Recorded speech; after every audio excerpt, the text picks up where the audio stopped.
Good afternoon, 4:06 on a Tuesday, live from our Kingdom Financial Group studio here at 5th and State, also live on YouTube and Facebook. We're having the crucial conversations that Erie needs, and it's the Joel Natale Show here on Talk Erie, and I'm excited to have with us here the Democratic nominee for Erie County Executive, Christina Vogel, is with us here. Christina, welcome back to the show. Appreciate it. Thanks for having me. All righty. So let's remind folks how you came up. I know you're from the Midwest, but did you actually grow up on a farm?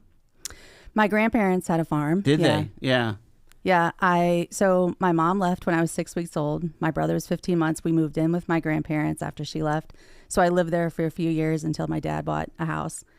And then I moved to a small town, about 5,000 people in central Illinois, surrounded by cornfields. In Illinois? In Illinois, yes. And so my dad still lives there. Wow. When you go back, is it full of both crops and windmills? Yes, it is. I mean, seems like that's the second crop that they can choose is wind up there, yes. and a lot of solar too, right? I mean, well, the windmills have been they popped up everywhere, and it's been actually a great development because they can still farm the land and they get revenue from the windmills that are there. Yeah, I've driven across. I think it's US 139 multiple times. 136. It goes from Champaign-Urbana all the way to Macomb and that side of right in the middle of the state, right? A little north of Springfield. Yep. I've been to Springfield too. Saw the land of Lincoln. So nice. Yeah. So that's where you grew up. What brought you to Erie again? My husband took a job at Erie Insurance. Okay. So I feel like everybody is somehow connected to Erie Insurance in some way. Sure. Yeah. So he took a job in 2013. So actually 12 years ago, right around now, because we came right before my kids started school. My daughter was going into kindergarten. She just started her senior year today. So yeah. It goes fast, huh? It does. Yeah. And you started this Donato's franchise. You have a distinction with that, right? As far as, were you the first woman? Yeah, you have a good memory. Yes. Yes. So I am the first and only solo woman franchisee. So there's some husband and wife teams, but my husband is not involved. I have the franchises by myself. Yes. Yep. And the 2 locations, right? And the only 2 locations in Pennsylvania. Oh, in all of PA? In all of Pennsylvania, yep. I did not know that. Wow. Known for how you cut the pies, right? Well, edge-to-edge toppings. So we have over 100 pieces of, I feel like I'm selling it now. We have over 100 pieces of pepperoni on every large, thin, or thick crust pizza. And yes, we cut it party cut, so there's more to go around. Party cut. Okay, right. I never heard it that way. But yeah, I grew up with my mom making the pizza on Friday nights. She would get the shells from International Bakery, and she made her own sauce, fantastic. And of course, all the families inherited how we did it, but we did the same thing with the square cuts, right? Oh, did you? Good. Oh yeah. It's kind of like a throwback to, you've heard of Old Forge Pizza out in Scranton area. That's kind of something like that. But so I'm interested in your business sense. Tell us about the joys and the heartaches of being of running a franchise business like that. Yeah. So here's what I'll say first. I mean, a lot of people have asked me, why didn't you open Christina's Pizza? Right. And the reason is that I never in my life wanted to be a chef. I have always in my personal life followed a recipe, and I wanted to have a business. It happened to be pizza. It could have been anything else. But I worked at a regional chain. I started when I was in high school. I worked at another one when I was in undergrad, and a third one in grad school. So I worked at 3 different stores over a course of 10 years. And so I knew it inside and out. I could open stores, like literally open them from nothing. Did everything in the store. And so it was very, very familiar to me. It was like riding a bicycle. And so when I decided we came here, I'd always wanted to have my own business. So I reached out to Monocle's, which was the chain there. I reached out to Monocle's. They came out and did a feasibility study, decided it was too far away. And then I took the 100 best pizza franchises and went one by one and looked at corporate culture and geography, finances, marketing, all of those pieces. Donato's came out on top. I had never heard of them or had their pizza. So we took our 3 kids to Cleveland, to the Cleveland Zoo, and then went and got a buffet of food from one of the Donato's and liked it. And I reached out to them, and now I have these stores. Why do you think that they haven't grown in PA just yet? Well, I mean, there's a lot of competition for there's pizza. a lot of competition. So going back to what you were saying, the joys and the pitfalls of just a small business in general, restaurants are tough. People say that all the time. You read about that, how tough it is. Just in the 9 years that I've had Donato's, I can tell you, dozens of places that have opened and closed. And in Erie, I would say, especially, and really across Pennsylvania, there's a pizza place everywhere, right? And so you really have to be committed to the business aspect of it to make it thrive. And I think that kind of is lost on people because they think, well, I can make a pizza, right? I mean, you guys made pizza, and you can, but there's a lot that goes into it to make sure that it's successful. And you have to make it at scale. So somebody says, okay, I've got my high school basketball team comes in from Ohio.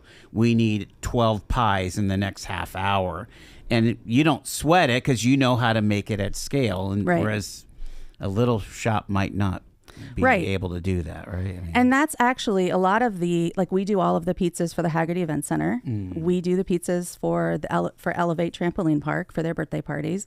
We do a lot for the Children's Museum. We did a lot for the Erie Speedway. All these different groups that we do their pizzas for. We do a lot for Mercyhurst Athletics. So we did 110 pizzas for the football team, the first D1 game, and a lot of their D1 games last year. Where that's a lot. You got to plan that out. Yeah. The most we've ever done is 200 pizzas, and you got to time it all out and figure out, how much throughput it takes, and in order to get them there, and you want them there hot, obviously. So yeah. I got to ask again, total inside baseball, but how many pies can go through your ovens in an hour? Like if you are full bore. Yeah. I mean, if we have them all set to the same and they're all like doing one top pizzas, right? So the temperatures are all the same. We could fit, 16 pizzas at a time. Oh, okay. And it takes about 6 minutes to cook them. So 12 times 16, do that math. You can go over 100 for sure. Yeah. Absolutely. Okay. Learning about the pizza bit. Well, and what I'm getting at too, Christina, is the idea of, is our community pro-business? Again, you're coming at this as a Democrat. Not that Democrats are anti-business, not at all. Yet, the narrative out there is that, well, the Republicans are the business people, Did you find that in this environment that your businesses have been able to thrive, that the government, the public sector has worked in your favor? I think that it is still very cumbersome to get anything done. I had all 3 of the businesses went through BIU, where there's only one, right? There's only one permitting place in Erie, which is an issue, I think. You're talking about when you're building it out. Yes. I think getting financing, especially the first time, this is true with any business, but I think restaurants and just in general, people never having the experience. There's a lot of people are unsure, which I get. Banks, they want to make sure that it's a good investment. So it's definitely easier as time goes on. But I think the resources that exist in the city and in the county are not evident to people, for the most part. And I'll give you an example. I'm on the City of Erie's Revitalization Loan Fund. And so even us, we have the same groups that have come through since I've been on there. So once you know about them, right?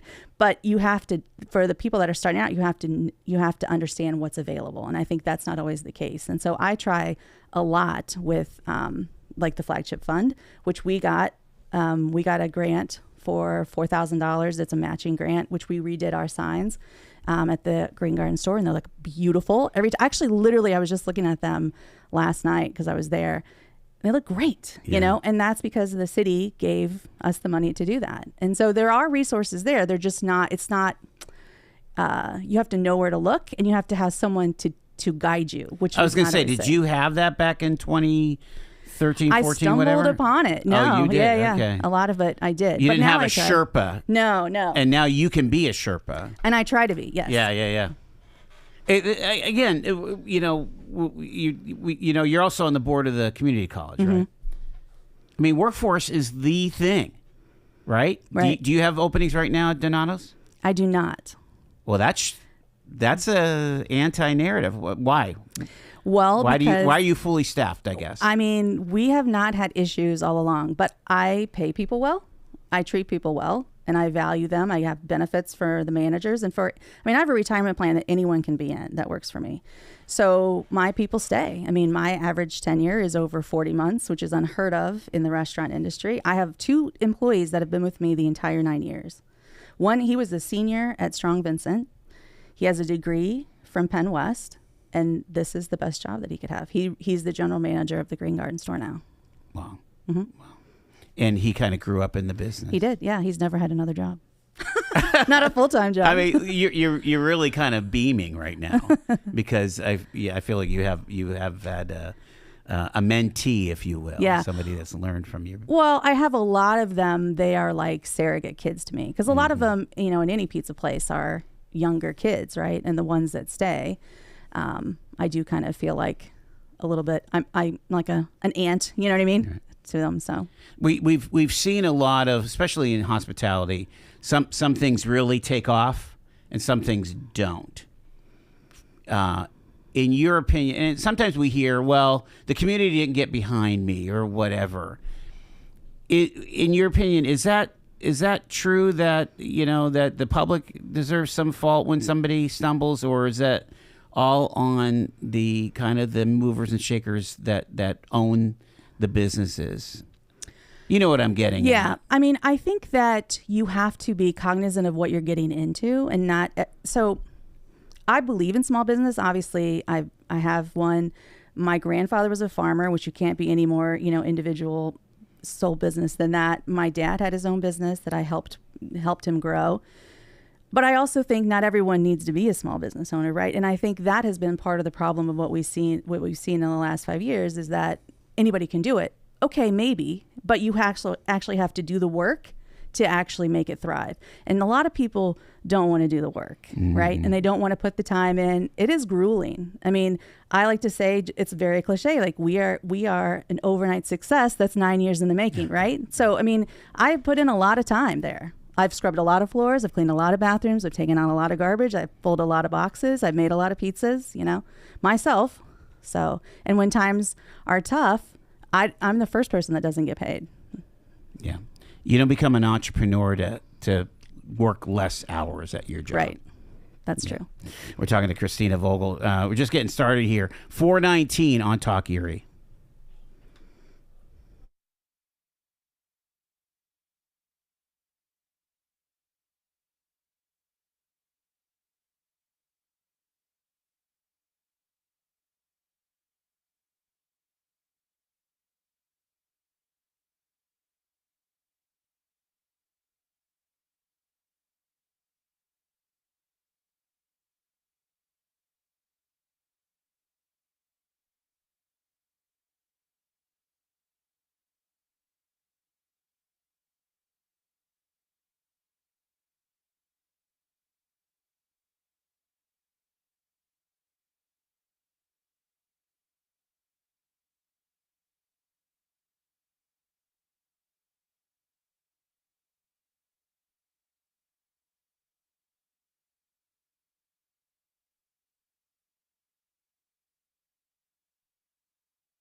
Talk Erie and the Joel Natale Show. We're live on the YouTube and the Facebook. You can also call if you have a question for our guest, Democratic nominee for Erie County Executive, Christina Vogel.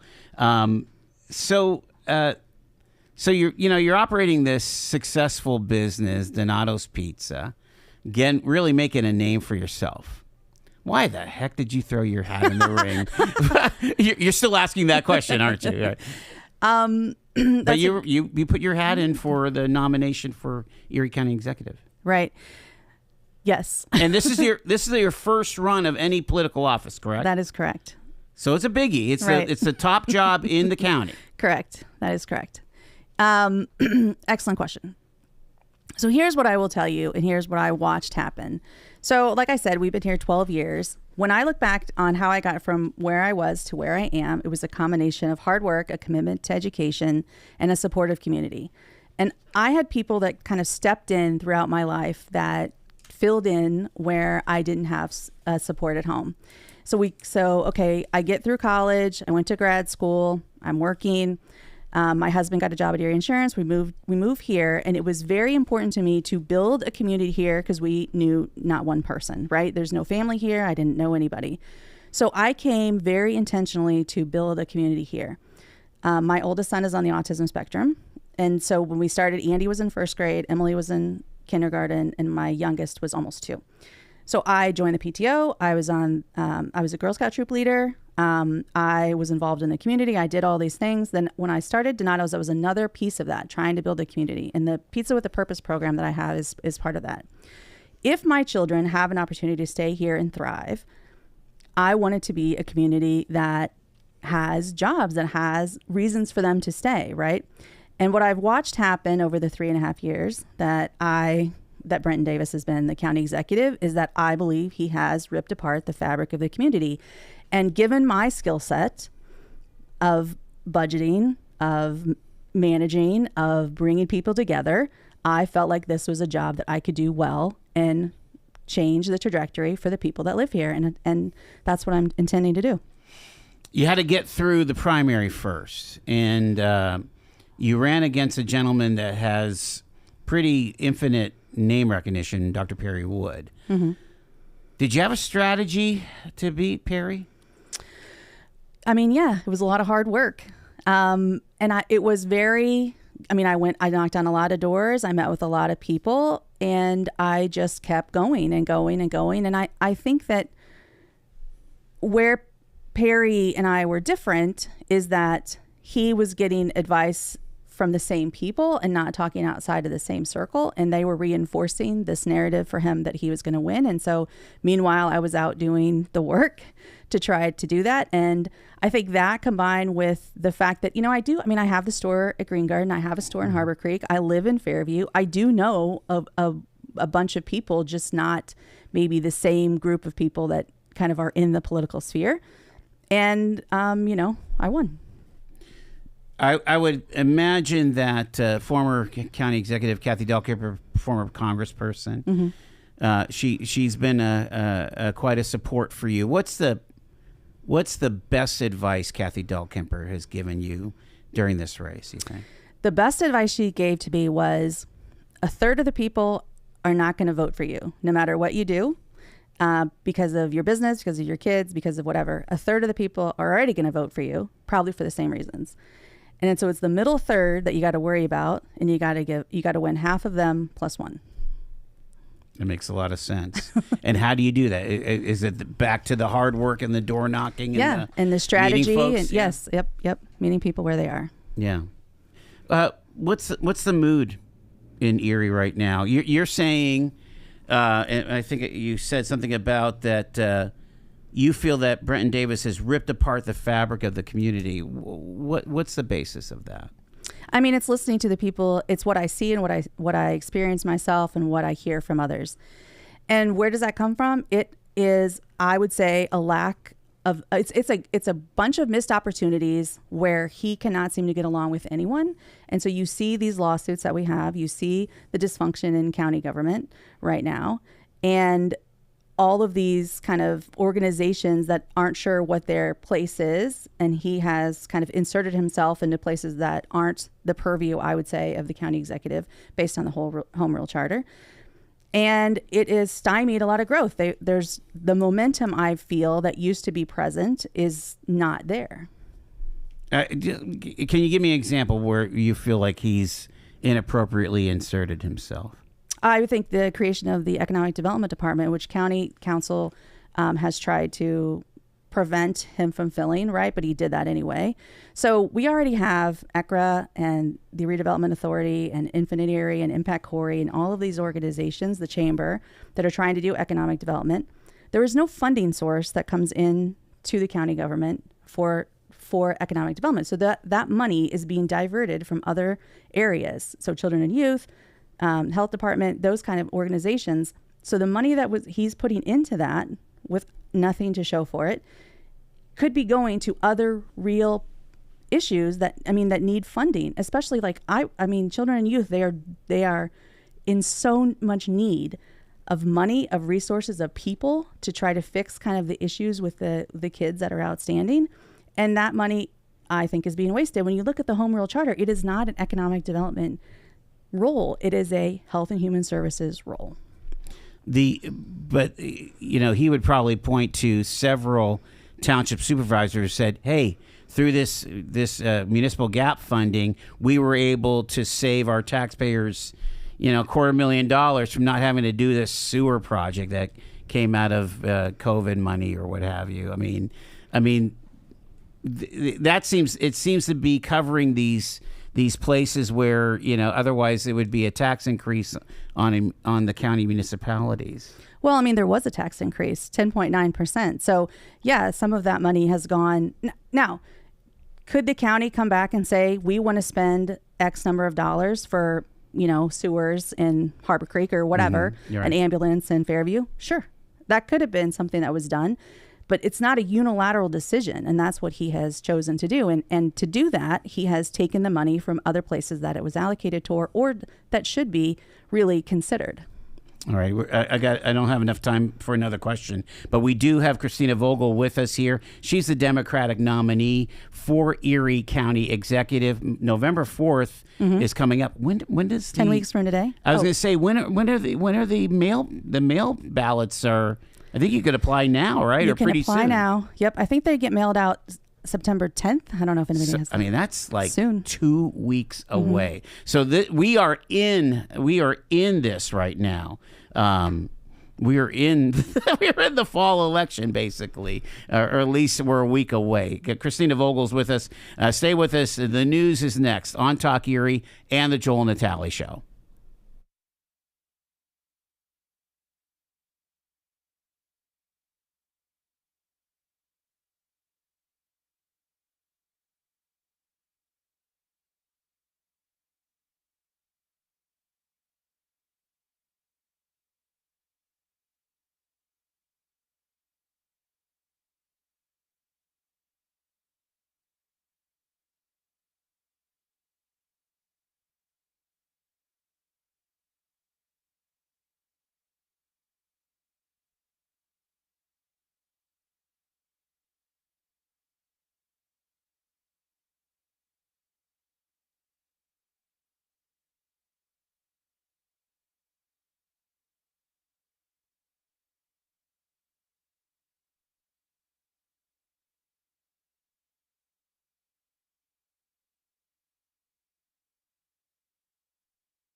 Good afternoon. It is 4:34. Talk Erie and the Joel Natale Show, live from our Kingdom Financial Group studio here at 5th and State. And we're covering the big race on the ballot today, November 4th.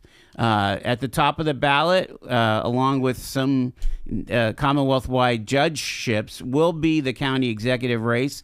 The current incumbent, Brenton Davis, from the Republican side, and the Democratic nominee, Christina Vogel, is here with us today. And Christina, I'm thinking back to Kathy Dahlkemper's administration. She was a two-term county executive, actually the first one since Judy Lynch, right? Mm-hmm. And county council was up and down for Kathy. County council is definitely a situation where it's combative between the county executive's office and the bottom floor with council there. Is there just something there that council's going to be contrarian to the executive? It's just structurally? I mean, I think that's, it's a checks and balances, right? It's a different form of an equal form of government. So I think just naturally there is some contrarian piece that goes along with that. And I think they should be in some regard where they want to make sure that everything is going according to plan. I do think that if I win, they will be relieved, even though most of them weren't for me in the primary, right? They were very much with Perry Wood. But I do think the combativeness is so high currently that there may be a honeymoon period, maybe. But I wouldn't expect there not to be disagreements along the way. There's a lot of 7-0 votes, though. True. I mean, when we're talking, what gets the headlines? It's the 4 to 3s or the 3 to 4s. I remember when, before this 2 years ago, when you had Brian Shank was the chairman, and so it was, and you also had Jim Wynorski, who was voting with the GOP half the time. So it actually, even though the Democrats had an edge as far as registration, it didn't turn out that way with votes. What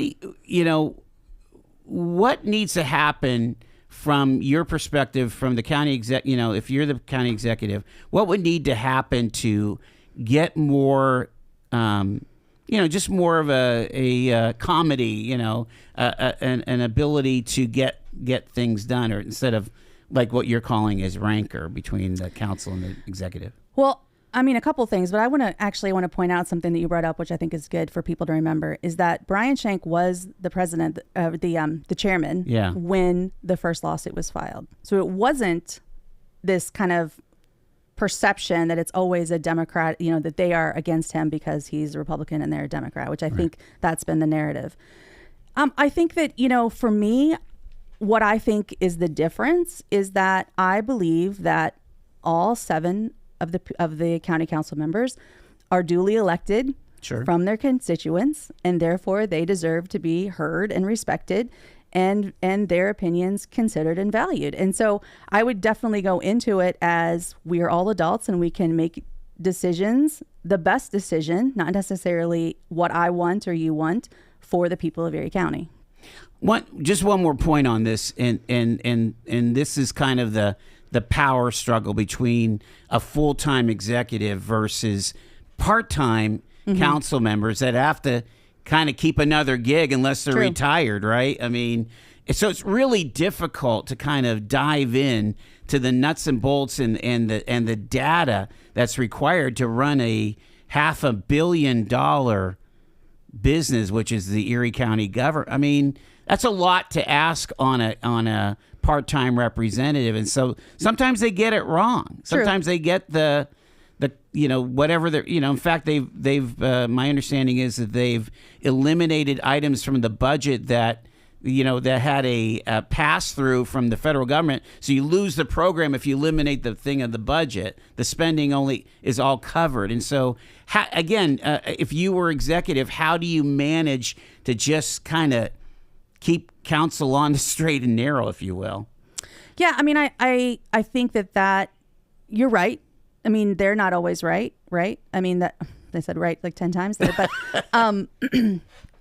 I know exactly what you're referring to. And yes, and I believe they would admit that they made a mistake there. Mm-hmm. So definitely you have to, one, be committed to the job, that you're going to spend the time to actually do the work. And I feel like this is true with the community college. I can't tell you how many hours we put in trying to stand that up. But two, you have to have an open dialogue, which is what we don't have now. And so there are people that have been there longer than others, obviously. Right. And being able to talk freely with the departments, with the executive staff, with everybody there, you would think that would be something that should be amicable and not as contentious as it is. Right. Yeah, it's an interesting dynamic that we're facing here, and you wish that things were, that the drama was cooled down, but it also could be that there's a lot of politics going on in that courthouse, don't you think? I mean, yes, I definitely think that's true. Yeah. I mean, just from a numbers perspective, though, just from the increase in legal fees, just the legal fees between the 2021 budget and the 2025 budget was an increase of over $300,000 because we're paying for both sides, right? We're paying for the county executives council. We're paying for council's counsel. Right. You've got two solicitors that are at odds with each other. Exactly. Which is absolutely maddening. It's like, correct. How could you look at the same law and not come up with the same results there? I'm interested in your thoughts on economic development. What would be your strategy if you don't feel like there needs to be an ED department within the county itself? How does that happen, and how do we fund that? Because my understanding is that Perry Wood and his organization, the Gaming Revenue Authority, obviously get their money from the casino. I'm not even sure. I think Tina Mangine has to get grants written to pay for her operating costs. That sounds loony to me. Again, that's an editorial comment, right? I mean, she should have a budget that comes from somewhere, from the state, from the city, from the county. And my understanding is actually that there are more staff in the Economic Development Department that he created than the Redevelopment Authority has, which is also backwards in my opinion. So what would I do? I believe we should have I call it an economic and community liaison. So someone that's going to coordinate all the pieces throughout the county and throughout the economic development engines or entities that already exist. So ECRA, so that somebody kind of is the point place that understands what's happening and can kind of bring different groups together. I had a great conversation actually with someone in Northeast who was on the chamber. She just left, but was talking about all the great things that are happening in Corey First Fridays, all the development that they have going on, and how can she duplicate, or they in Northeast duplicate kind of some of the things that are happening in Corey. Mm-hmm. That should be an easy connection to make, right? So those types of things, I think, are missed opportunities that could easily grow the economy from the inside out. So because 85% of economic development is growing the businesses you have. It's not bringing the BR&E, the business retention and expansion. I want you to talk about the county versus city question as well, because it seems that the current executive is sensitive to that the city has their own money in a lot of ways, even though the city is 95,000 of the county's 280,000. There's more people that live outside the city than inside the city, and but the city gets a lot of attention. What would be your thoughts on how to manage that balance? Well, I think the first thing I would do is really work with Daria or whoever the mayor is, but let's say that's Daria just for all intents and purposes. Because right now I know that the current mayor had told me that he had only had met with Brenton one time in the last 3.5 years. You told me that too. Yeah. Yeah. So that is another missed opportunity. I mean, you can't have a third of the population that's under your purview ignored because you believe they have their own source. I mean, Mill Creek has their own source. Fairview has their own sources.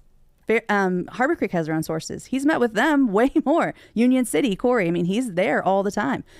it's still a city and a municipality under the purview, right? So you still have to have a presence there and a connection to it. And I really believe that we work best when we can coordinate, we can fill in the gaps, we can see what you're doing well that I need to do, what I'm doing well that you need to do, instead of trying to duplicate everything ourselves. Talk a little bit about some of the things that the county executive has made headlines with. What is it? The halfway house that turned into an overnight emergency shelter. That was a good thing for the community, wasn't it? I mean, yeah, it seems like a good thing. Yeah.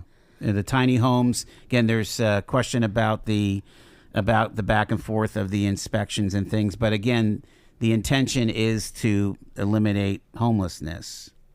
I think that, again, this is what I would say. There's a lot of missed opportunities. I think this is true let's just talk about, I'll talk about all four of them that I can think of off the top of my head. Sure. So the library. Planet Neptune seems like a great project, right? I mean, and I think the librarians would tell you that. Instead of doing the work and talking to individuals and getting the buy-in and understanding what makes sense, he kind of rammed through this idea. Now that he's fighting in a lawsuit with them, out by me. Fighting with lawsuit with those keep that our, are, yeah, yeah, keep our library public. Yeah. Right, exactly. Meanwhile, Gannon. But just to be clear, that was a positive vote from council. Council signed off on that project, right? I'm aware. Yeah. So but out by me. Yeah. The property in Girard, across from Pleasant Ridge Manor, where he was paying $37,000 a year to farm that land, and they wanted to do an industrial park there. All the people said, we don't want that. So instead of, again, getting buy-in, talking to people, seeing what would fit actually in Fairview that makes sense, we're going to put this here. We're going to, not have him farm the land. Well, now 3 years now that no one has farmed that land, and now it's just a bunch of weeds. I drive by it all the time. Yeah. So we've lost $121,000, if I did that math right in my head. And now apparently they want to buy a tractor, which is going to be like $80,000 to go out there and mow it. And you got to have gasoline and insurance and an operator and a trailer. And I don't know what they're going to do with it the rest of the time. I mean, the Redevelopment Authority, I think they take care of their properties like a couple times a year. I don't know why you wouldn't rent something to do that or hire someone. Okay, so there's two. The tiny homes. I mean, I think there could have been a way to make that work. He didn't submit the plans. He didn't do the work. He didn't follow the rules. He didn't follow what was supposed to happen. And now they're just sitting there. And there's no electricity. There's no sanitation. There's no foundation. There's no water. They're just sitting there, I mean, again, it's missed opportunity after missed opportunity after missed opportunity. That's what I see. And so when you are up against these challenges, what is it within yourself that could make it go through? What do you feel like you bring to the table that would have a different outcome? I mean, it is I would say a commitment to research, a commitment to understanding what is happening, analysis, and working with others and getting input and bringing people in that understand the situation the best and finding the best solution and really convening everyone to come up with a compromise. And it's interesting. This tax increase, do you think that we could ever kind of roll things back? It sounds like we're hitting budget surpluses these days. I don't know where they're coming from, but is there an ability to maybe dial that back some? Or I mean, it's burdensome on an aging population like we have in Erie County, right? It is. It's very burdensome. Can we roll it back? I mean, without looking and doing the work and analyzing it? I mean, I don't know. I think we've wasted a lot of money on things that we don't need that have not produced anything. I think the best outcome at the moment is to get rid of everything that we don't need so that we can actually fund. Look, so for myself, I mean, I have an estimate of what sales are, right? I know what my costs are. You have to increase revenues, right? Or decrease costs. That's it.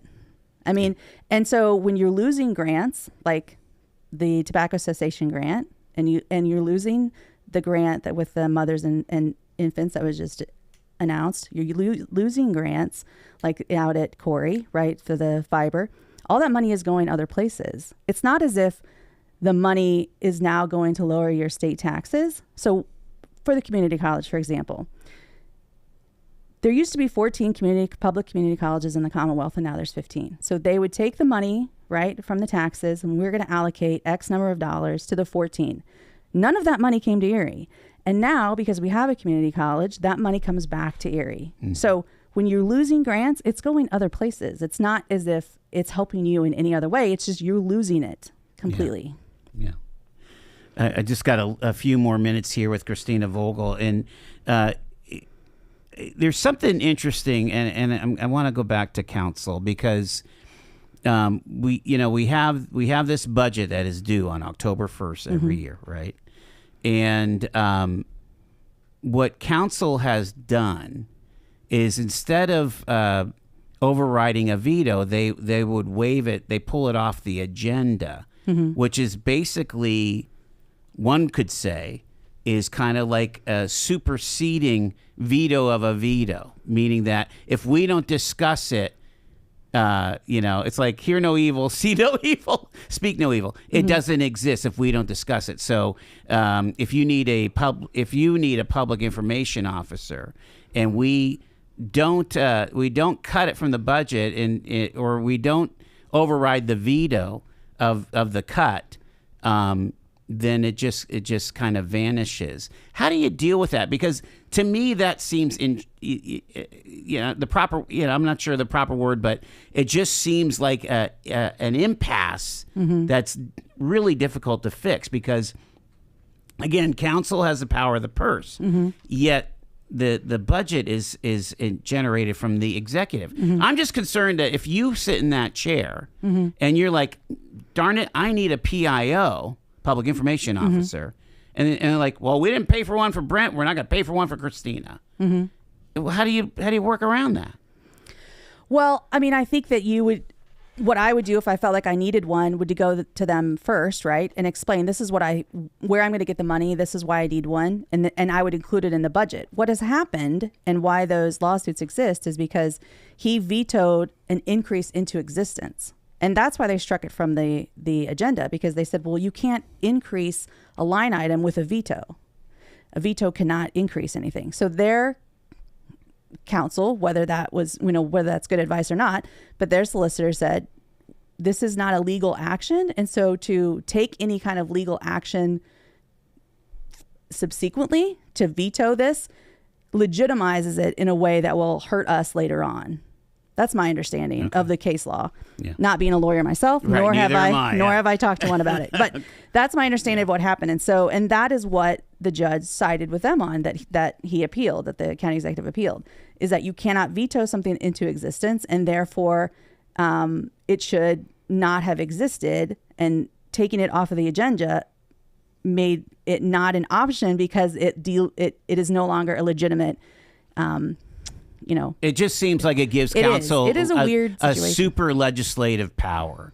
That's what it seems like to me. Again, we're not lawyers, and but maybe it'll have to go up to Commonwealth Court or the Supreme Court to figure that out. I've just got a couple minutes, and what are you going to be working on? Again, you got like what, 10 weeks. So what's this look like to you? Again, you've got 2 burgeoning stores, you've got this business, you've got these folks that work for you that are depending on you. How's your life work here? In the next 10 weeks, yes. or next 10 weeks, the next 10 weeks. I mean, so I have people that have worked for me for a really long time. So even in the primary was still working shifts at the stores. I'm not actually currently doing that. I'm filling in, when they need me, but I'm not actually there regularly scheduled right now. So I have committed all of my time to this campaign, which is not to say that I'm not still, behind the scenes involved in doing the financials and all that stuff, because I still am. How does it work? I mean, I have sacrificed a lot of time with my family to make it work, and they are on board, but they are also counting down the days to November 5th, especially my husband. I will tell you that. I would imagine. Do you plan on debating the county executive? We have one debate scheduled. It's October 1st. That is with WQLN and Erie News Now, but it's not. It's closed like Perry's and I was. Yeah. Right. We'll have you back for a candidate profile. Okay. And I appreciate you taking the time. Thanks for reaching out. Thanks for having me on. Okay. This has been great. Appreciate it. Again, Christina Vogel. She's the Democratic nominee for Erie County Executive here. Again, just 10 weeks away from that November 4th all-important municipal election here. 5 minutes in front of 5 o'clock.